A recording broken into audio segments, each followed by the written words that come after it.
we're excited to get on to our next session. Again, you can stay right where you are on the agenda, or if you want to advance on the Whova web portal, you can go into the Women's Power Panel session. But we're excited to bring in our Women's Power Panel. This morning, we have a great lineup for you again, and Laura Hutchinson is going to join us as our moderator, and this presentation is put on by Key Bank and Key for Women, Navigating Resiliency While Leading Others Through Crises, Power of Resources, Power of Networking, and the Power of Platform. And again, thank you to Key Bank and Key for Women, and also News 8 WTNH. And Laura, I think you're there. And if I turned on your video, great. Thank you, and thanks for hosting us with us. Hi, Garrett. Well, thank you so much for having me and doing this still. What a weird time we're living in right now, honestly. And I'm just so grateful that we're still able to continue events like this. I know that this has been a struggle for a lot of charities, a lot of other events, whether to actually move forward with what you do annually. So I'm just really glad that you've come up with this virtual way of doing things and that we can still continue this panel, because I think more than ever we need it, honestly. I mean, this is really what this is about, is helping each other. I know when I did this event a couple of years ago, it was really like business basics, you know, and just some key takeaways. But now we're living in, we've totally turned the page, and we're in a totally different chapter of life that we'll never forget now. And now more than ever, I think we need each other's support. So I'm really excited about this. So thank you, of course, to the Greater New Haven Chamber and the Quinnipiac Chambers for putting this on. Key Bank's Key for Women, you mentioned as well. Latinas in Power and La Voz as well for your contributions to this.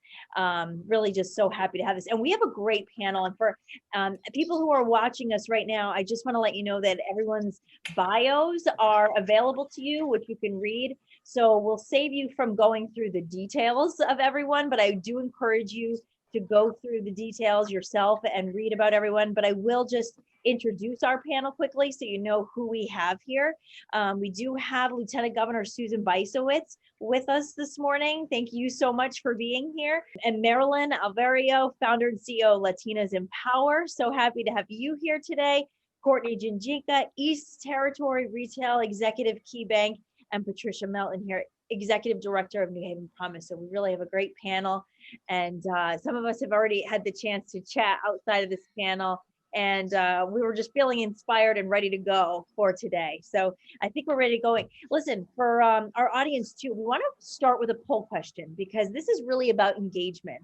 I think everybody gets the most out of this when you can ask your own questions and get feedback and kind of get our brains moving. So for our audience, we're going to put up a poll question for you that we want you to answer first, and then we'll circle back around with the results later. And that poll question is up on your screen now. What is the first thing you do when facing a crisis? Many of us facing a crisis this year. Step back and see the big picture, slow down my thoughts to identify a clear plan, immediately spring into action with a plan, seek counsel and wisdom from others. And be honest here, because we all know we are not perfect. No, none of us are perfect in our reactions to certain events. But I think we'll actually start there, because this state really got flipped upside down when this pandemic struck, and it's really impacted businesses. Let's start with the Lieutenant Governor on our conversation. First, thank you so much for giving us your time here. I'm honored. I'm honored to be with this distinguished group of women. Thank you for having me. Well, let's start with the poll question, because obviously we're all facing a bit of a crisis, probably at home, in our personal lives, in work, in business. So what do you do? And as someone who much of the state looks to for guidance, what do you do?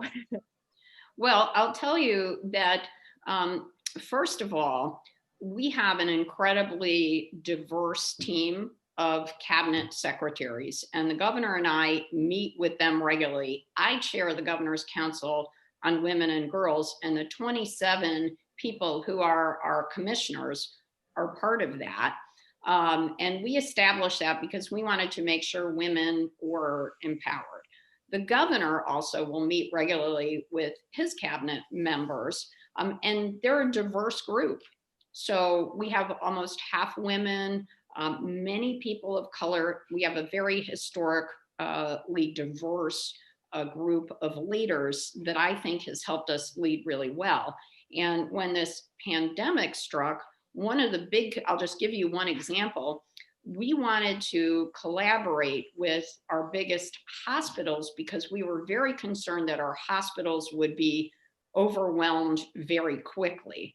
And so we immediately got the heads of Yale, Hartford Healthcare, and other health networks working with us and with one another to share resources so there wouldn't be shortages of ventilators or PPE. So that was our first, one of the first things that we did. And the other thing that I think that the governor and I have done very consistently is reached out to the business community and the nonprofit community, because we have found that when our citizens have needs, that the business community and nonprofits will step up in a big way. And here's just two examples. When the pandemic struck and we needed a lot of testing, the governor gave the CEO of CVS a call and said, hey, we need more testing. Can you help us? And CVS immediately started to do big testing drives in particular locations where there were hotspots. And we also reached out to community health centers who would go where people were, like go to Rentschler Field where thousands of people were gathering to go pick up food. Why not get a COVID test while you're there? So what we've been impressed with is how the business and corporate communities have been able to step up and be of help when we ask. They've been fabulous partners, as have our nonprofits. Okay, thank you for that. And I encourage any of our panelists to jump in at any time and add to the conversation as well. But you know, one thing that we're all dealing with here is that we're people at the end of the day, and this has been a personal struggle for a lot of us at home. And there's this kind of, you know, image, I know as like women in leadership roles, as you all are, we try to keep it all together, whether it's the family and the business, and make it look like nothing is going to bring us down, you know, but this has certainly been a trying year. So I really open this up to you, the Lieutenant Governor, but also our entire panel. You know, what has this been like for you as a person? And anybody can jump in here, just kind of juggling what has been a very difficult year for all of us, and we can all agree on that. Laura, this is Courtney Janjika, and I'm willing to share. Thanks for having us. Thank you. One of the mantras that we took on at Key Bank from our esteemed consumer bank president was to be humans first and bankers second. And I loved that. I brought that mantra into my home in thinking about handling conversations with kids that were now remote learning, with two partners, my spouse being at home and working and not interrupting each other, and really taking the time to evaluate our family calendar, our life calendar, if you will, and deciding how we were going to spend our time. But with that thought of just extra precaution and asking the question, you know, what does today look like for you? How can I make it better? How can I support you? And then we took that into our branches. So you see that I'm sitting in a virtual branch for Key Bank. So we wanted to be humans first to our clients as well. Small business clients were calling us with real problems, clients who couldn't pay their mortgages. And we weren't selling them things. We were there being humans, listening to what was going on, and then responding with solutions. So you are an interesting perspective. And I was thinking of you when I saw the panel, because you must be dealing with a lot of struggles, actually, from your clients who have had job loss, businesses who are shutting down or navigating whether they need to shut down. How do you navigate your own business while maintaining the empathy for what your customers are going through. And I think that that's something that a lot of businesses right now are faced with as they struggle to stay afloat, while also having empathy with the people who they rely on to keep them in business. Yeah, thanks for the question. So a couple of things. So first of all, as an essential business, we closed down our lobbies and we were assisting our clients through the drive up as well as our appointment capability. We had to pivot overnight to deploy the PPP program for over 40,000 small businesses that were relying on us to fund that payroll protection program. And we used technology, a little word we like to call phygital. So we were certainly available physically if they wanted to come in and work with us, but we also opened up a portal to deploy that program. And we continue to use that through our forgiveness process as well. So it was, we transformed overnight. We now have all of these virtual branch capabilities. And we know that it's important to be able to see your banker eye to eye, whether that's in person or now available over Zoom. Wow. And let's bring in Patricia and Marilyn as well. Go ahead. Yes, as New Haven promised, we work with all the public school students, New Haven public schools and the charters. And as you know, our students have been and our families have been impacted drastically with having virtual learning. So we've had to, really listen and pivot along with them and get feedback. So we've been doing things virtually, having actual virtual sessions, from FAFSA sessions to information sessions, and really working with all of our nonprofit partners. And there are just a wealth of amazing nonprofits here in the city. And I remember when I moved here, there was a joke that we had too many nonprofits. Well, guess what? No, we don't. These nonprofits are just what we need. They know our clients, they know the families, and they've been able to pivot with us. So we really belong to a wonderful network and community that has really wrapped their arms around our students and our families in their most hour of need. And what I'm hearing, Patricia, I loved the way you just said that. And Courtney, when we're talking about pivoting, we're also talking about agility. We're also talking about changing our attitude on how we do things. And that shift of the mindset shift is so important right now. But also compassion for those that are not as fortunate as we are to maybe still have jobs, to have homes and be able to pay the mortgage, and really having that sensitivity towards others. For me, I created a platform 17 years ago called Latinas in Power, which was really created for Latinas, professional Latinas and entrepreneurs to connect with each other in a spirit of camaraderie, and has grown into this fabulous network that I have today. Every year we hold an annual symposium in person in Hartford, Connecticut. And this year we did have to shift. We did have to move very quickly. I loved I think in the questions that were asked, a lot of people selected, like really jumping into action, like what do we need to do to change quickly? And I loved the fact that we were able to do that. And now, as a result of that, we were able to take what was really a Northeast-based platform nationally and globally to reach women from all over the world. And one of the things that I wanted to do, because I wanted to show compassion, is we normally charge, and we made it free for everyone because we wanted for people to see that they're not alone and that we're all in this. My t-shirt says, "Together we can."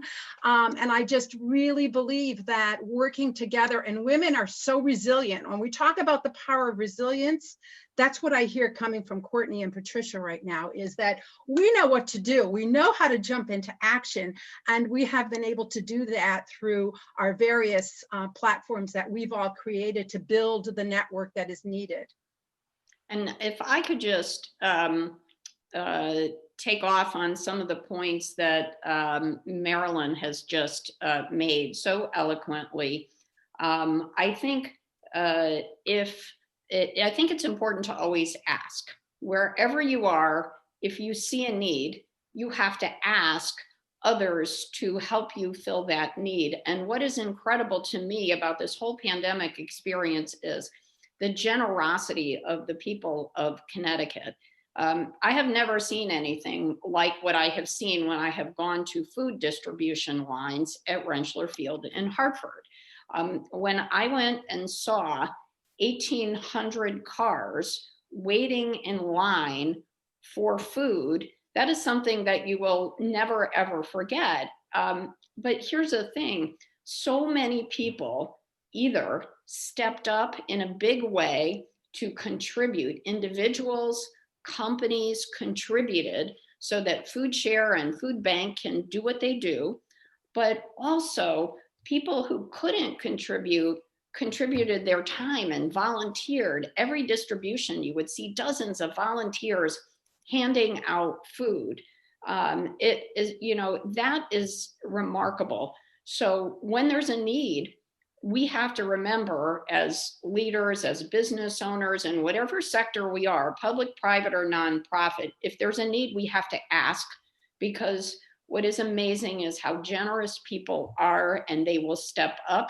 So yes, together we can. That is how I know, the governor and I know, that the state's going to get through this, because people have really, really come together and been so generous with their time and with their resources.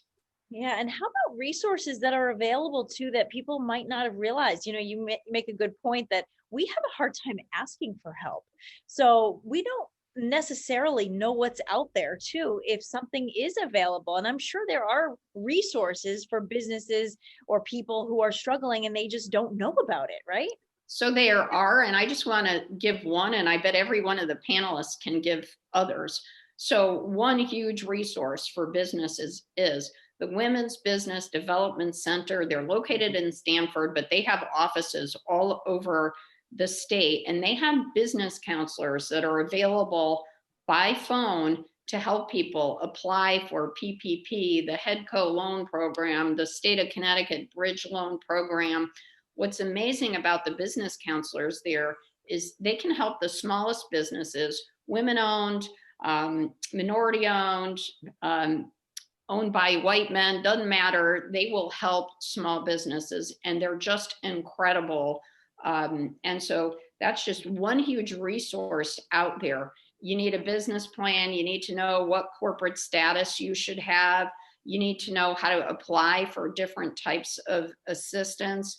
There are so many resources available, and they were just great in helping people navigate at the state level and at the federal level. That's so great. And Courtney, oh, go ahead, Marilyn. No, I was just going to say that for businesses, I have worked with that group. They're phenomenal. They've done workshops at my event, and they just are so, they have the right information at the right time. I was thinking about women in careers. LinkedIn is so underutilized. It just blows me away when someone says to me, oh yeah, I heard about that. But I'm like, no, get your profile in there. It is so critical. It is the way that businesses are connecting. It is the way that recruiters are connecting for positions. If you're not sure what you want to do, go in there and build your profile. It is one of the most underutilized tools that I've ever seen, and it is so powerful. So if you don't have a LinkedIn profile, go out there today and build one quickly. And I'll even endorse you. Yeah, social media is huge too. And I know that there's a lot of groups on Facebook, I'm sure, that people can join as well, just to connect with other businesses as well. Does anybody know of any good groups or anything like that you're finding good resources in? LinkedIn is a great resource. And Courtney, I know too that you can probably mention some programs available that people may not realize if you're struggling either to get into a home or get out of a home, or there's a lot of free help out there too, right? And yeah, thanks, Laura. Two things that the bank is doing and partnering with many of these nonprofits on is, first of all, our Key for Women program, particularly with this challenging economic environment. we're there to help our members apply for those PPP loans and work towards that forgiveness, as well as evaluate their lending needs and continued networking virtually as well. And we also pivoted our Key at Work program, which to your point, we talk about all aspects of financial wellness for employees and for nonprofit members. And we've used that program even in situations where someone may no longer be employed with a company because of the pandemic environments, but we still offered that financial planning until they get to their next employer. So we've pivoted all of those programs to really, again, be human first and banker second, but be a resource for the community. It is our focus to help communities thrive. And one additional thing that I think the bank did that was really neat, our teams, our bankers came to us and said, we want to help as well. And we've always had a traditional nonprofit matching program, but KeyBank really stepped up and they implemented a 2-for-1 matching gift program so that our employees could give that much more to COVID-19 relief efforts through the nonprofit community. Love it. And Patricia, I'm sure that you come up with a number of community events too that are really working in the community. Yes, I mean, what's really critical for our families is to really be tuned in. So I must really commend the communications companies that have made sure that there's been internet, because it's really, that's our sort of COVID talking drum. And it's really important because to stay safe, we need to know where we're going if we need to get resources, whether it's to the food bank or working through the community youth department of the city of New Haven or the public school district. These are really great resources. And I find that our families are relying more so on our local municipalities and the daily briefing that both the governor does there in Hartford, as well as our mayor Elliker does here in the city. So that really is the most important thing, because as our families look for those resources, they need to be safe when they come out. So it's really important that this information is out there on the internet, and they have been utilizing that. Yep. And I could just say to Patricia's point, one of the things that was very disturbing that we saw was when kids were at home from March through June, 176,000 kids, which is a third of our students statewide, never logged on to their lessons. And that was just not okay. And so the governor reached out, and the Dalio Foundation stepped up in a big way and pledged over $41 million to buy not just the laptops, so that every child, every student had a laptop, particularly in alliance districts like New Haven and Hartford and Bridgeport, but also that they had internet hotspots, because a computer won't help you if you don't have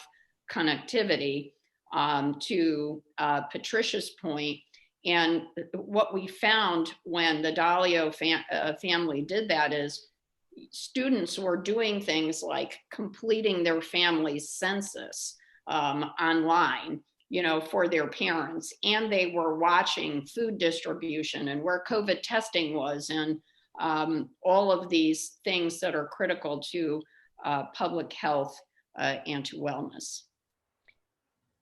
Now that feels like a silver lining right there, that the technology is going out there, and that, we're having this literacy step up too. We're really improving in a way that we are forced to improve that we really didn't plan on. And I think that that's another important factor here, is focusing in on something. Now, there's a lot we want to go revert back to normal, right? We want to be able to hug our relatives again. We'd love to be able to have our group activities.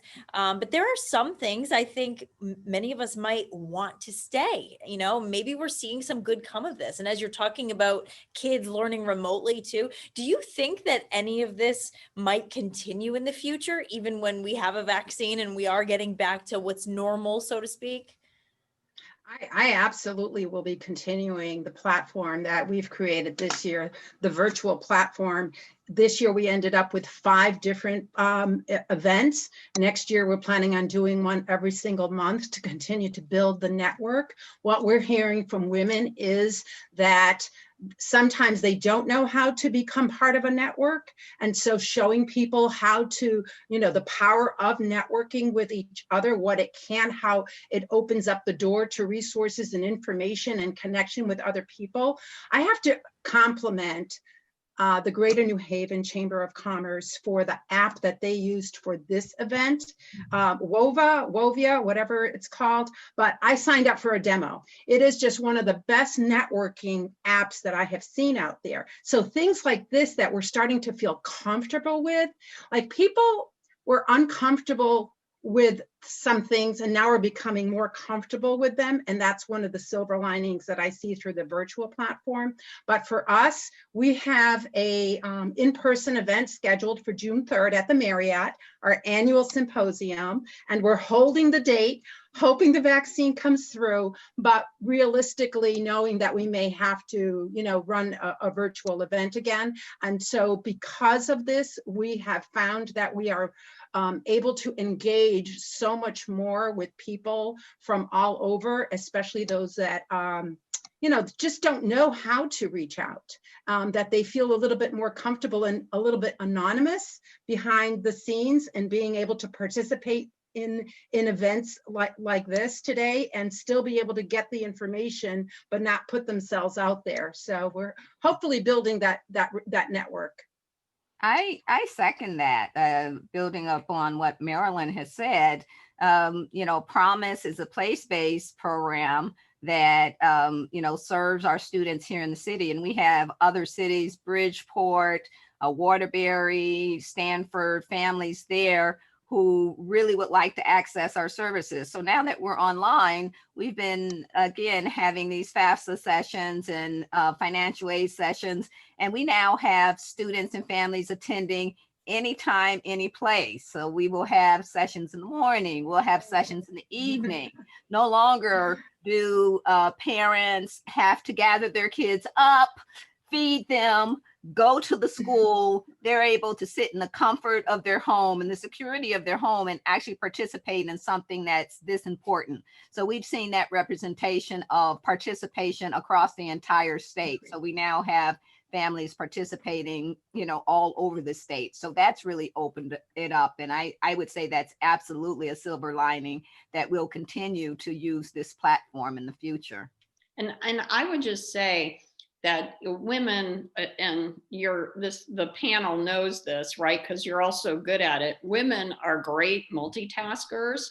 And what is amazing about these platforms like Zoom, Microsoft Teams, and others is, for me, in a normal world, I would be driving somewhere, to New London, to New Haven, to Litchfield in the course of a day.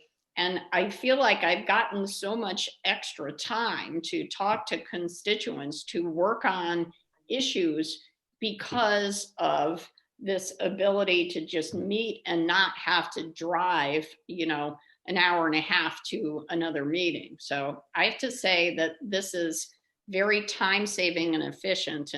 And I think all of us females appreciate that. Susan, you just said something that reminded me of how much extra time we have. And so what have we been doing with that time, right? I think that one of the workshops that I held in the last symposium that I had in September was self-care, because we constantly are moving as multitasking. We have so much energy and passion and commitment to everything that we're working on that we sometimes forget about ourselves.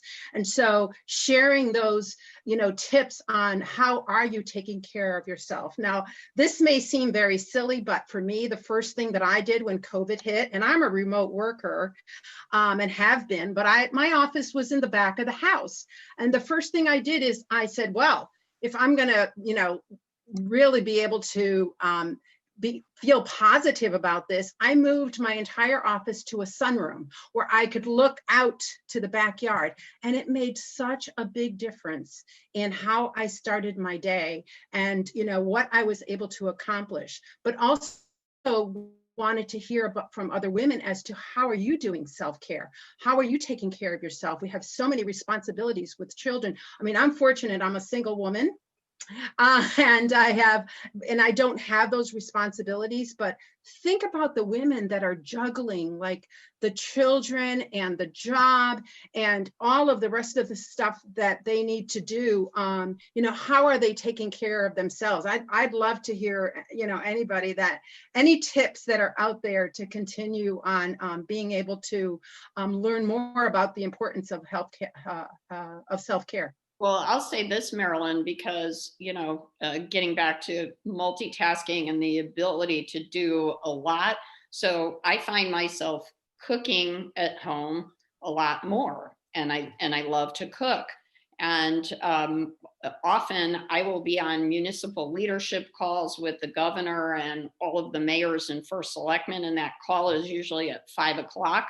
So usually when I am the moderator of one of those calls, I put myself on mute because I will be chopping vegetables for dinner while I'm doing that.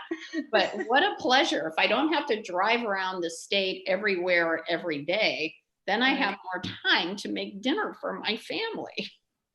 Yeah, thank you so much for all the great points. I wanted to add in a few things around that as well. I think it's allowed us to prioritize things differently.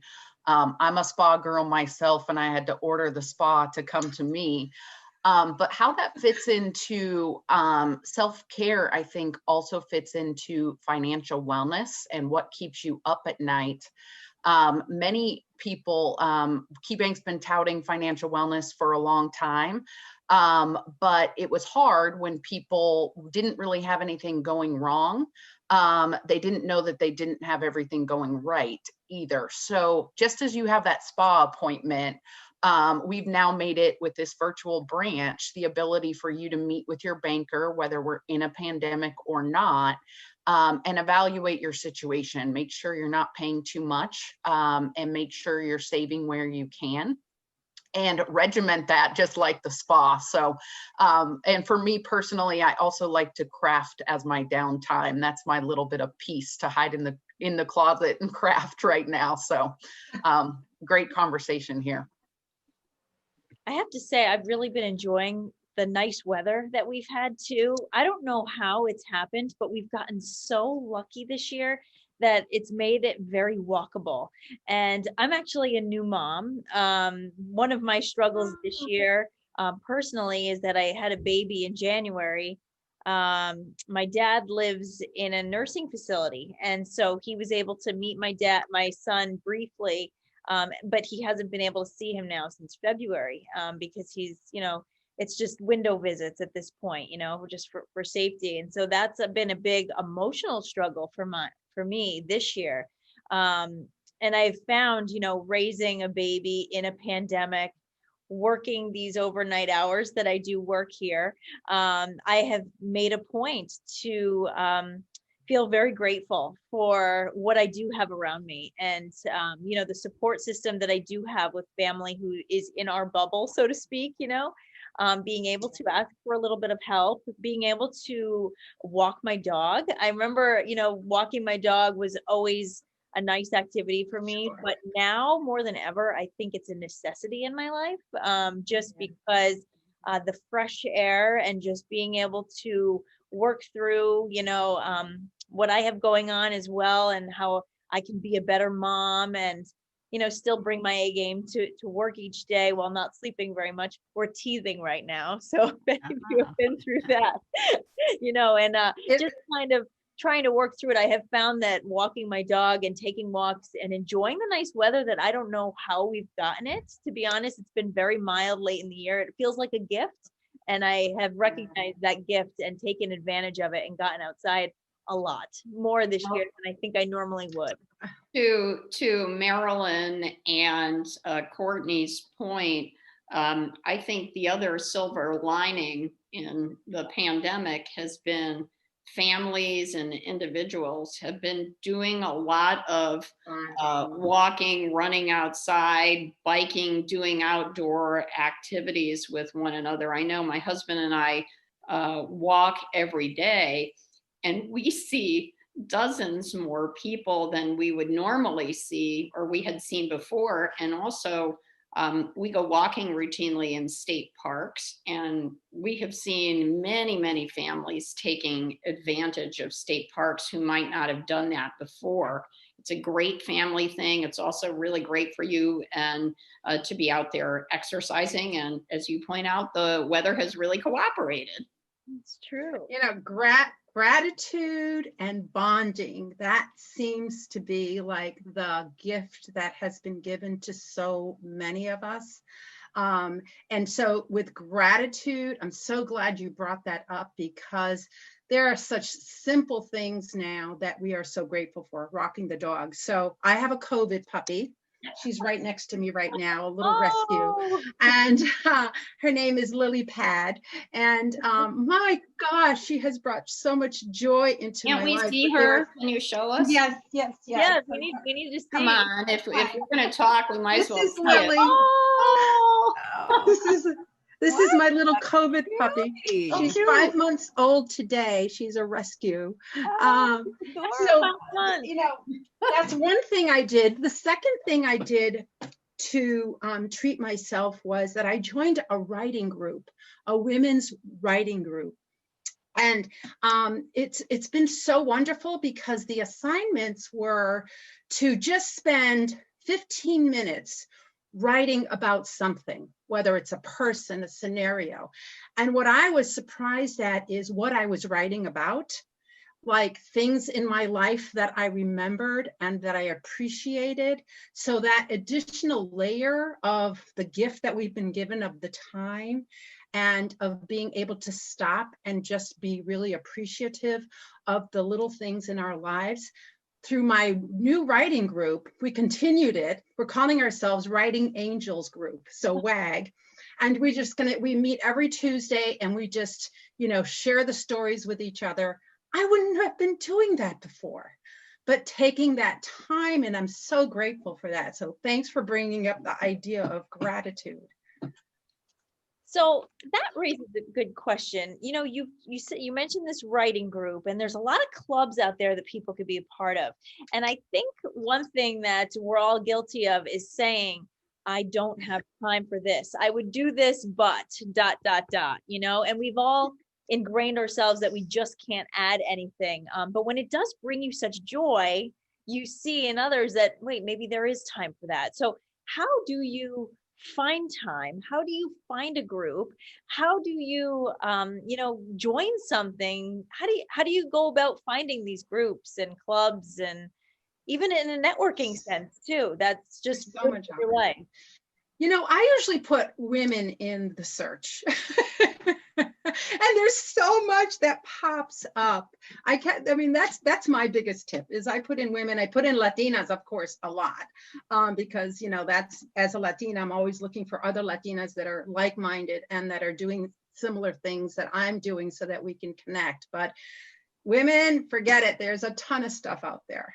I have found this summer, as you were saying, Laura, the gift that we've had in beautiful weather. So getting outside, and I developed a passion for biking this summer, and connected with several groups. Who knew there were so many bikers out there? But if you go to a bike shop, you will realize that there are no bikes in the bike shops. And that has been really fulfilling, and has really brought me in contact with a lot of different groups that are right here in the city and throughout the state. And amazingly enough, this summer I biked about 1,600 miles. I am so envious. Looking forward to next year. But that's I'm so envious. Actually an amazing community here in the state. And I'll put another idea out. So I grew up on a farm. So my husband and I love growing vegetables, but we don't grow everything. but we did a lot of tomatoes and basil and peppers. But the other thing we really like doing is going to farmers markets and to farms in Connecticut. And we are so blessed to have those. And, there are so many really great farm markets. For example, Bishop's in Guilford, Lyman's Orchard in Middlefield. Go to the Ag Department's website and check out farms, because especially when grocery stores were so packed with people and food was getting scarce, we really tried to focus on going to farm markets and stores run by local people. And that is one of the benefits, I think, of living in our state. We have so many farms. And the other thing, and this is really fun, that we have more than 40 wineries across the state. And a lot of them, and this was great in the summertime, the Ag Commissioner and I visited a number of wineries, and there are beautiful wineries all across the state, and they all adapted really quickly to being able to serve wine outdoors. And there are a lot of wineries that would allow you to, bring a picnic if you wanted, bring your own food, or sold food there. And so many families were out enjoying Connecticut wine and beer, because breweries have done the same thing. So something to explore.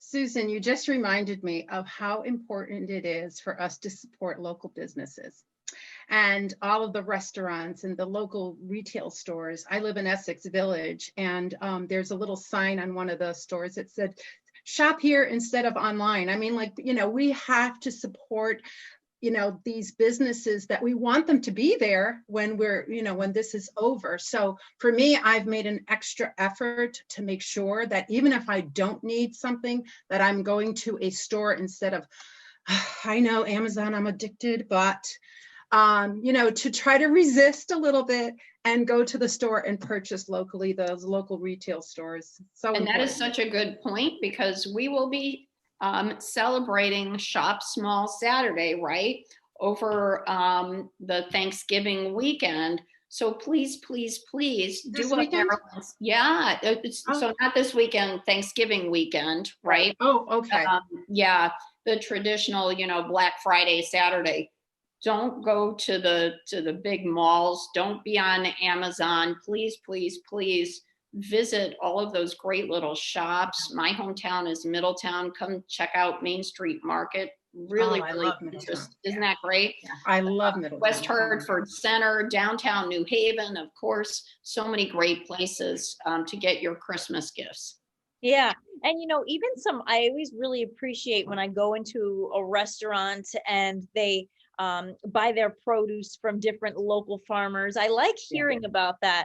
Like, for example, like Rooster in Newington, the menu has all these different farms, and they kind of explain where they get certain things from. And I just really love that, because I like being able to support local also. And, Marilyn, you and Susan both speaking locally here, but also, going forward. So is there a way to find out which businesses are offering different services? Because we'd all like to support local, right? I mean, many of us just don't know about some businesses that are out there too. I don't know if there is a better way to streamline or find out more about businesses in Connecticut. What's out there? How any tips and ideas for just learning more about what's available and what's out there?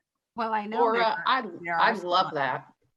There are some online resources. Once again, so many of the nonprofits have been supporting the restaurants in their virtual fundraisers, and saying that you can get a dinner and something that ties in, and so folks come in and get that. So that's been really thriving. But I think there is a minority supplier directory that is online. There's probably a women's directory out there, women-owned businesses, and I'm sure there are a lot of things there, even at the State Department Small Business website. And even with the Chamber of Commerce, there definitely are directories there as well. Yeah, I love, I'm from Glastonbury. I love the farm theme. I like the local flower farm as well. We rode our bikes there this summer. But the town pages are having small business days where people can advertise their small business and share how we can help. I'm really going to use the word intentional about, to your point, Susan, where you shop, where you eat, and making an adventure out of the small things, whether it's walking to the farm or going to the Christmas tree farm versus, going to the big lot this holiday season. I love that. All right. Well, we are getting to, believe it or not, it's 11:45. So I'm thinking now I would really like to open up our question and answer too, because I know that there are some people who are going to want to ask you guys questions before our time is up.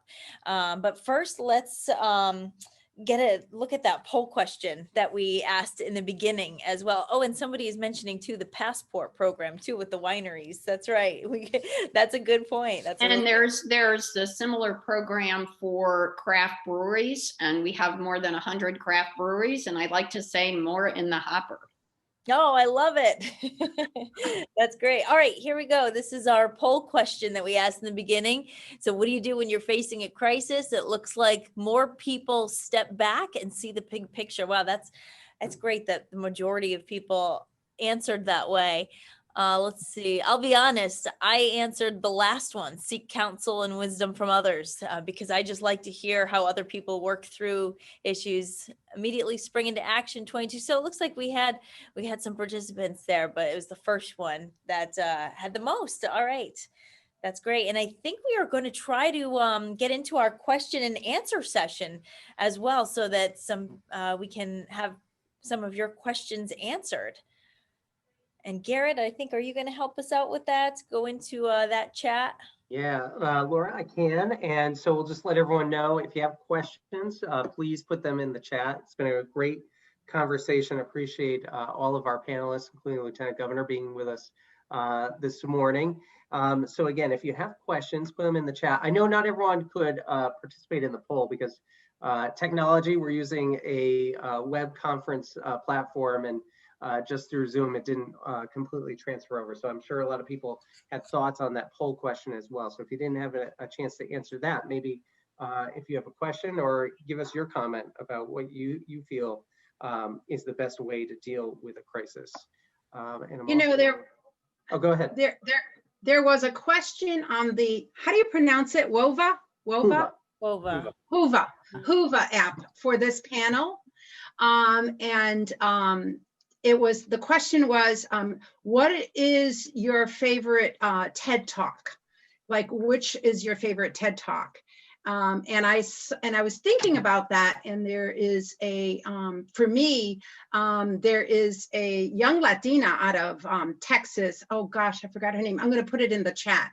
But one of the things that she talks about, oh yeah, her name is Michaela Olivares. She does a TED Talk at Olivares. And what she talks about is living in two worlds. As a Latina, being in a bicultural and a bilingual world, and like navigating between those two.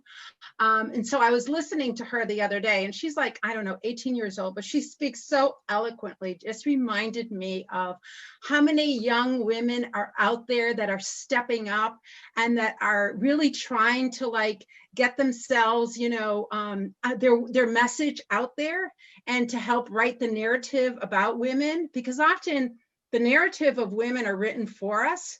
And so I just feel like it's so empowering when we're writing our own narrative. But anyway, so that I just wanted to share with whoever asked that question that is my favorite TED Talk.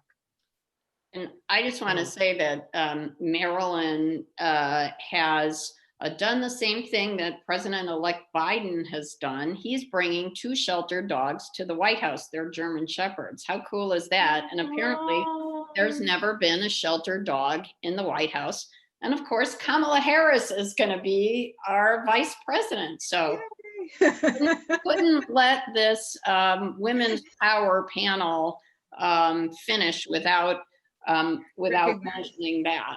And while we're waiting for questions, if there are any, the other thing that I was thinking about as I was preparing for this panel is the power of your peers in helping in a crisis. So the governor is part of the Governors Association, the National Governors Association, and I am part of the National Lieutenant Governors Association, and each has Democrat and Republican members. And heretofore, prior to pandemic, we would meet a couple times a year in Washington, D.C. or somewhere else, and we would all gather and try to learn about best practices and things that we could learn from one another, from see what's happening in other states, and see what we could do that would help. And so what we found during the pandemic, first of all, you couldn't travel. So we started having meetings of the National Lieutenant Governors Association monthly, and the Democratic wing of that would meet every 2 weeks or even every week, so that our peers who are leaders all across the country would be on the call talking about their state's response and creative solutions. And I found that to be extremely helpful. And also that our governor routinely talks to Governor Cuomo, Governor Baker, Governor Raimondo, Governor Murphy, all the Northeastern governors, and that is just so helpful. So I would just say, as any of our listeners are, thinking about what challenges they're facing, reach out to your peers, because what I found in business, because I was in the private sector when I wasn't serving in public office, I would find my colleagues and peers always very helpful and very generous with their time and suggestions too. All right. Garrett, I saw the comment about because of being a parent, not being able to go to in-person networking in the past. And I think, again, this will be a silver lining of the pandemic, that in the future, although I hope we can get back together in person, I still think there will be availability virtually to attend some of these events. So more of a hybrid model. We're certainly thinking about that with what we're offering through the bank and our Key for Women program, and the nonprofits that we work with as well. So I'm excited about the future of networking being a hybrid model. And another question I put in there too, how can we navigate the power structure without being referred to with negative and demeaning terms? And I'm speaking from the questionnaire standpoint, being a woman in business. Power, oh my gosh. I mean, for me, the whole idea of power has always been like, I wanted to demystify the idea of power through Latinas in Power, because growing up, I always had the image of power being that a white silver-haired man had growing up. That was the image that would conjure up in my head. And then as I grew up and I went to school and got exposed to the real world, I realized that we all have power, which is why I created Latinas and Power. It's not in power. I wanted to talk about the idea that each one of us has power, and that it's all relevant in terms of how we express that. However, I think it's very interesting on how we're referred to sometimes when we exert our power, that we are sometimes seen more as, what's that? There's a term, I'm not going to use it here, that is referred to us sometimes in terms of how we are viewed by others when we are exerting our power in as women. That's just my 2 bits on that. I would say, Promise has funded about 2,000 scholars over these last 10 years. Most of them, about 65-70% of those, are young women. And I'm really encouraged by the leadership opportunities and the challenges that these young women bring to the table in terms of their voice and their agency. And I think that those shifts are starting to happen. I certainly see it in this upcoming generation. And I think, you know, the work that we do and the shoulders that we've stood on, and now that we have a woman VP, I think that, you know, that's like a cement ceiling that has been shattered. And I think, you know, there's just going to be a lot of opportunity, and it's just really important that we hold our institutions accountable for developing that leadership and having those models there and those opportunities there for our young women who are coming through the pipeline, and our young boys as well, because I think I see promise in both these genders who are coming up in that next generation. And I want to add to that, Patricia, in two ways. First, I think we're already starting to see the future. And I say that because there is a kid governor election every year, and fifth graders across the state of Connecticut will come up with a platform. And it's anything from environmental protection, LGBTQ rights, healthcare. They have had amazing platforms. Well, for the past 5 years that the kid governor election has been held, every kid governor was a girl. I'm just saying that's going to be predictive of the future. So that's number one. I'm excited about our young people. But the other thing that I wanted to mention about how do you make sure that businesses are making sure that they are diverse and inclusionary. And I want to point out the Paradigm for Parity program. So there are companies that have pledged by 2030 to have half of their boards of directors be women and half of their corporate officers, their top officers in the C-suite be women. And when I learned about that, I helped to recruit 10 companies, and they include Stanley Black & Decker, Aetna CVS, Synchrony Bank, Ion, KeyBank. There are a bunch of them. There are 10 of them, and together they represent more than 100,000 employees. And on International Women's Day in March, right before the pandemic struck, we announced that these companies, many of them are based in Connecticut or operate in Connecticut, that they had made that pledge. And I'm still recruiting more, but every company, no matter the size, should be thinking about how they can be more diverse and inclusionary, because if you do, bottom line, you will make more money. You know what, I want to ask one more question from this chat too. Looking for advice to advance your career as a young professional and obstacles that you've overcome. So somebody looking for advice to advance their career as a young professional. And one thing I would say before I hand this off is that we're in a pandemic where we have had to see who survives, basically. And I think some of the survival has been adapting to this change. Who's resisting it? And I say resisting by, you know, you mentioned your event in June, Marilyn. You know, many people have had events that they just kind of keep pushing off. I see that you have done both, though. You've adapted, but you've also set a date where you hope to get back to it. And I think for young people right now, this is a real learning opportunity, that it's always about adapting. It's learning the new technology. It's learning what advances the business as a whole for the greater, rather than just what you're used to being in the norm and not being able to break out of a cycle. I think for young people, this is actually a great time to get into business, because you're seeing a whole lot of adaptation, and people who are willing to adjust are really the ones that are going to wind up succeeding at the end of this. I would say that some of our real gems, they're not really hidden gems, but anyone who has a child who's a senior in high school knows that this is college season.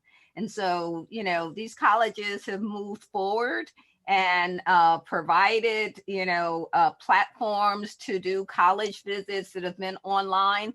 There are a lot of practices that I think that the colleges have had to adapt, and they are leading the way. And I think that that will continue to be the case as we move forward. We do an internship and career fair, and no, we are not going to, postpone it, because we expect to have internships, whether they're virtual internships, if they're in person, if they're hybrid, whatever there is, we cannot afford to just stop that development.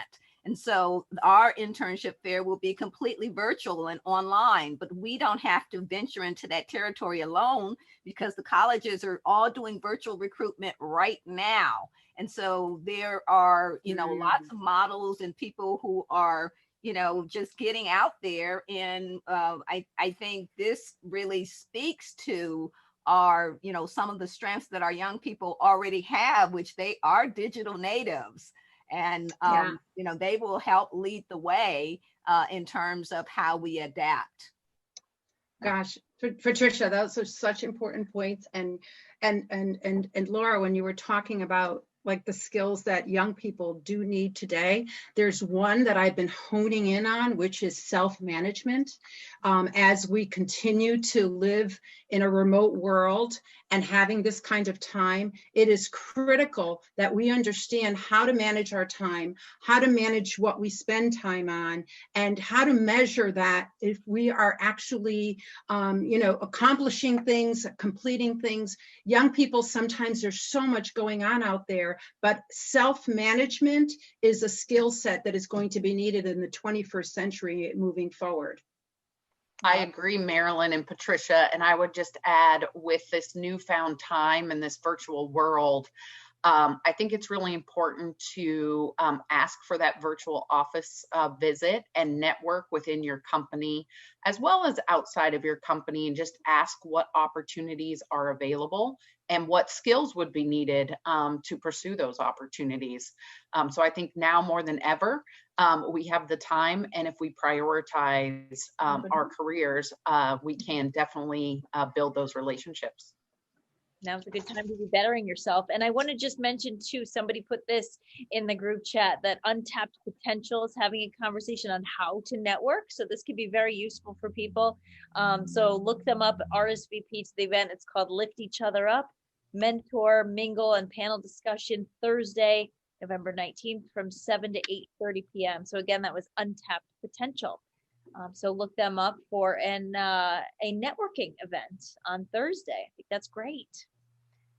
All right, and if they're free with code GNHCC, that's good.